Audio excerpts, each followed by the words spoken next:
how to add contact direct dial shortcut to the home screen on Samsung Galaxy S26 Ultra. Let's start the video. First of all, go to App Library. Here click on Phone app and click on Contacts. After click on Contacts, scroll down and you will see your contact list is here. If you want to add contact direct shortcut to the home screen, so you will select your contact.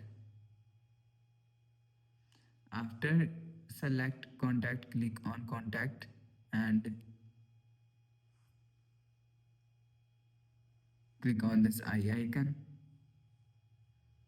After click on this eye icon, click on More and you will see Add contact to home screen. Click on Add contact to home screen and click on Direct Dial and click on Add.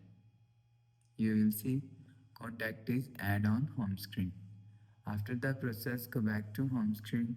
So that's how you can add a contact direct dial shortcut to the home screen on Samsung Galaxy S26 Ultra. If you like the video, please subscribe. Thanks for watching.